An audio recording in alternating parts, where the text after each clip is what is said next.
it's not something that's part of our trademark, and we haven't seen that at our club for a long time. I mean, the differential in the contested possession, in the clearances, in disposals was massive, and Port should have won by more, to be honest.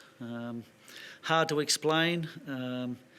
Uncharacteristic performance by us. There was no signs of that in our pre-season. We had 2 good games against the Swans and Geelong. Whether that was an influencing factor, whether we turned up here today and perhaps thought we're going a little bit better than we were, it's hard to say because it's pretty raw. It only finished 15 minutes ago, but very, very disappointing performance, and not one that's typical of our club in the last 4 years. So what have your midfielders got to take out of this? Well, they need to just respond. I mean, sometimes you get beaten in sport. You don't win every week. And for the last, in our practice games against good midfields, we've had good results. Today we got cleaned up. Interestingly enough, we had our hands on the ball first a lot of times too, and just coughed it up, and they were able to get the loose balls that spilled out. But their pressure was great, and we were off, and we haven't got long to work out how we get better. Because even at half time, I felt like the scoreboard flattered us a little bit. Port could easily have been in front of by a little bit more if they had a kick straight, and probably not given away some 50s. So the signs were there in the first half. All of our boys that played today, bar 2 of them, had plenty of match practice and in the last 6-7 weeks. So we've got no excuses. We're not going to make any. Is it too difficult to deal with Port when they get those uncontested numbers? Oh, well, Port are a great side when they can control the ball like that. They're a very, very good football side. So they got it on their terms today, and they made us pay the price.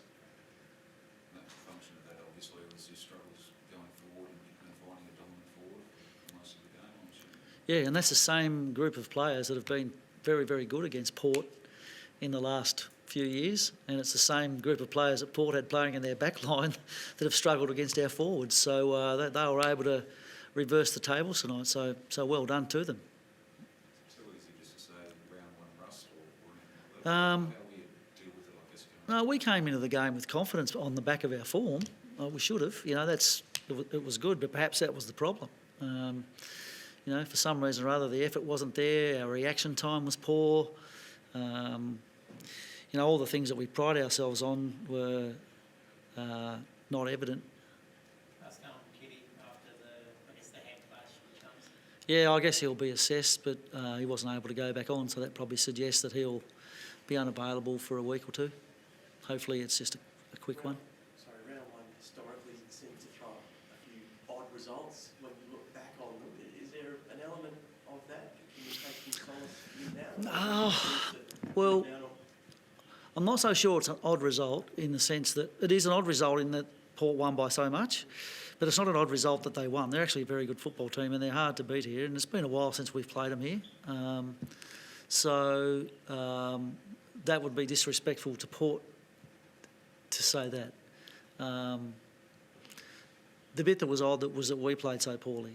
So we've got to get our act together. We haven't got long to do that. We're playing Melbourne on Friday night. So we'll turn our attention to that. We probably haven't got too long to reflect and review and lament a really poor performance. It is exactly what it is. You guys have got it right. No good sugarcoating it, so we won't.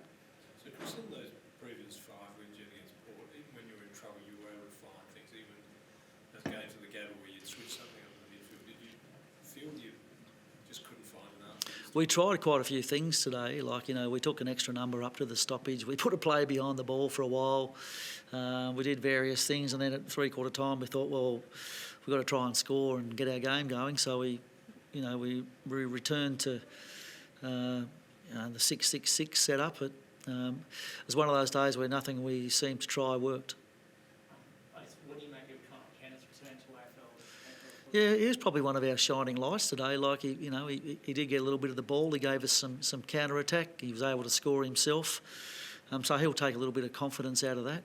He was probably one of the few guys that played somewhere near his standard. It's surprising, I guess, that he looked, where he was a shining light, given he's been away from the game a little bit. Well, he doesn't have to learn about the game. It's just a matter of getting his touch back and his fitness. he's had a full pre-season to do that. So you could see in the weeks leading up to this that he was building. So not really a surprise. Good effort by him though. You decided to go upstairs this season, or how are you playing that one? Yeah, just decided to go upstairs. That's okay, isn't it? No, just because you've done it so long on the boundaries. Yeah, no, I just felt we did it over the pre-season. I felt like our group's matured. Do you think I should go back onto the bench next week? No, I don't think that had anything to do with it. I'm just intrigued as to, after so long of being there. Yeah. Well, a lot of other coaches have been up in the box and have gone down to the boundary. It's felt like our group's matured a fair bit now, and probably no need for the coach to be down there. When I first went down, we were pretty young. So I thought about that over the summer and decided to make that move. It's pretty good in the pre-season, not so good today. I don't reckon that's the reason why we're going to win or lose games, though. When are you expecting Zorko to come back? Maybe some chance this week. He was pretty close last week. He did some match practice that we did on Tuesday and played for 20 minutes and played pretty well, actually. He might be available this week. We'll just make sure he's right, though. Do you ask the players for any feedback in the room just then, or let come later? I haven't spoken to the players yet. Better off to let that settle and not overreact. Got to keep cool head sometimes when you lose a game of football like that. Analyse properly what happened, and there's the game statistics that tell you what happened, but there's also what is going on in people's minds, and were we as ready as we should have been today to play a really hard game of footy, and responsibility for that sits on my shoulders as much as it sits on the players. So I'll have a review of myself first.